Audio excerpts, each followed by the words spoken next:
Hello दोस्तों, आपको हमारे चैनल एम ए ज्ञान स्टडी में स्वागत है। तो चलिए हम बिहार बोर्ड से संबंधित जो चैप्टर है जिसका नाम है कार्बनिक रसायन और कार्बनिक यौगिकों और उसका अध्ययन, जिस प्रकार के जैसे भी जितने प्रकार के क्वेश्चन बनते हैं सभी प्रकार के प्रश्न को हम लेकर आए हैं।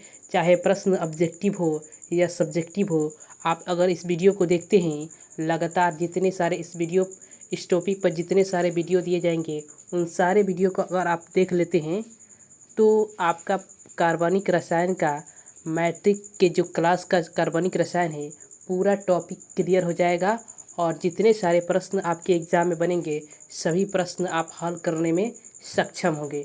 तो चलिए दोस्तों, यह वीडियो का पार्ट नंबर 1 है जिसको हम स्टार्ट करते हैं और पहले प्रश्न से हम स्टार्ट करेंगे और बिल्कुल शुरुआत से स्टार्ट करेंगे, एक भी प्रश्न हम नहीं छोड़ेंगे। तो चलिए दोस्तों, प्रश्न को स्टार्ट करते हैं और देखते हैं पहला प्रश्न क्या कह रहा है। कह रहा है most important questions with answer, और यह चैप्टर है जिस चैप्टर का जो नाम है कार्बनिक रसायन, और कार्बनिक रसायन से जितने सारे क्वेश्चन बनेंगे उन सारे प्रश्नों को लेकर हम आए हैं। तो चलिए दोस्तों, वीडियो के पार्ट नंबर 1 में हम प्रश्न जो है पहला है उसको हम स्टार्ट करते हैं। कार्बनिक रसायन के बारे में पूछ रहा है कि कार्बनिक रसायन आखिर क्या होता है। तो रसायन शास्त्र की जिस शाखा के अंतर्गत कार्बन के यौगिकों का अध्ययन किया जाता है उसे कार्बनिक रसायन कहते हैं।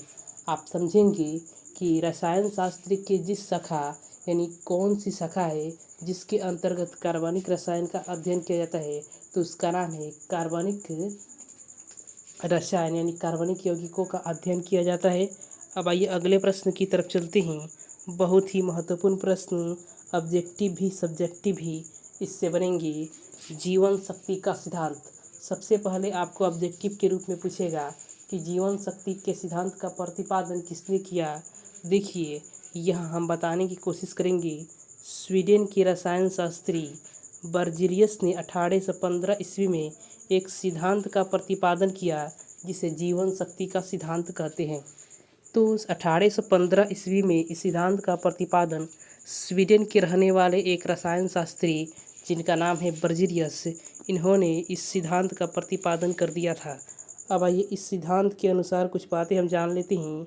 इस सिद्धांत के अनुसार उन्होंने बतलाया कि जैव पदार्थों में उपस्थित एक अदृश्य शक्ति के प्रभाव से ही कार्बनिक यौगिकों की उत्पत्ति होती है। यानी जैव पदार्थ में जितने भी उपस्थित होते हैं अदृश्य शक्ति होते हैं, उन्हीं अदृश्य शक्ति की सहायता से कार्बनिक यौगिकों की उत्पत्ति होती है और इस अदृश्य शक्ति का नाम जीवन शक्ति पड़ा। तो इस प्रकार के जीवन शक्ति का सिद्धांत प्रतिपादित किया। और किसने प्रतिपादित किया? बर्जीलियस ने। ऑब्जेक्टिव के रूप में पूछेगा। अगर आपसे सब्जेक्टिव के रूप में कहेगा कि बर्जीलियस के सिद्धांत यानी जीवन शक्ति के सिद्धांत को समझाएं, तो आप इतना लिखेंगे। तो चलिए दोस्तों, अगले प्रश्न की तरफ चलते हैं। इस सबसे मस्ट प्रश्न ये भी है कि प्रयोगशाला में यूरिया का संश्लेषण 1828 ईस्वी में जर्मनी के प्रसिद्ध रसायन शास्त्री वोहलर ने प्रयोगशाला में यूरिया का संश्लेषण अमोनिया साइनेट को गर्म करके किया। यानी इन्होंने अमोनिया साइनेट को गर्म किया और प्रयोगशाला में यूरिया का संश्लेषण कर दिया। अब इसको हम समीकरण से समझते हैं। NH4CNO जिसे हम कहते हैं अमोनिया साइनेट, जब इसको उष्मा दी गई, उष्मा के तुरंत बाद इसने यूरिया का रूप ले लिया। यानी यूरिया का रूप जो है NH2CO NH2 का रूप बन गया। तो इस प्रकार से यूरिया का संश्लेषण हुआ। और किस प्रकार से, अगर पूछते आपसे क्वेश्चन में कि सबसे पहले किस कार्बनिक यौगिकों का संश्लेषण, किस कार्बनिक यौगिक को प्रयोगशाला में बनाया गया था, तो उसका नाम है यूरिया। ऑब्जेक्टिव के रूप में आपसे पूछा जाएगा। अगर आपसे पूछे कि प्रयोगशाला में यूरिया का संश्लेषण कैसे किया जाता है, तो आप इतना लिख करके एक समीकरण देंगे, आपको 1 नंबर कोई भी नहीं काट सकता है। चलिए दोस्तों, अगले प्रश्न की तरफ चलते हैं। अगला प्रश्न हम देख सकते हैं 4 नंबर, कार्बनिक यौगिकों के कुछ गुण। अगर आपसे पूछे कि कार्बनिक यौगिक से आप क्या समझते हैं, तो कार्बनिक यौगिक के बारे में बताएंगे। उसके बाद से कार्बनिक यौगिक के गुण के बारे में लिख देंगे अगर प्रश्न 5 नंबर का है तो। चलिए दोस्तों, प्रश्न को स्टार्ट करते हैं। तो देखते हैं इसका आंसर है पहला नंबर, कार्बनिक यौगिकों में कार्बन अवश्य रहता है। इस बात को हमेशा याद रखेंगे कि कार्बनिक यौगिकों में कार्बन रहना बहुत ज़रूरी है, कार्बन रहता ही है इसमें, बिना कार्बन के कार्बनिक यौगिकों की निर्माण नहीं होता है। इसके अतिरिक्त इन यौगिकों में हाइड्रोजन भी होता है, ऑक्सीजन भी होता है, नाइट्रोजन भी होता है तथा हाइड्रोजन भी होते हैं। हाइड्रोजन कहने का मतलब है कि 17 वर्ग के यानी हाइड्रोजन वर्ग के सभी तत्वों, यानी अगर आपसे पूछा जाए कि किस वर्ग के तत्वों को हाइड्रोजन तत्व कहते हैं, तो वर्ग 17 के तत्वों को हाइड्रोजन तत्व कहते हैं। इसमें आते हैं क्लोरीन, फ्लोरीन, नियॉन और ये सारे तत्व आते हैं। आइए हम अगले प्रश्न की तरफ चलते हैं। जो 2 नंबर गुण है इसका, कार्बनिक यौगिक कार्बनिक विलायकों में प्रायः विलय होते हैं लेकिन जल में अविलय होते हैं। इनकी सबसे बड़ी खासियत है कि कार्बनिक यौगिक जो है कार्बनिक विलायकों में ही घुल सकते हैं लेकिन जल में इन्हें नहीं घोला जा सकता।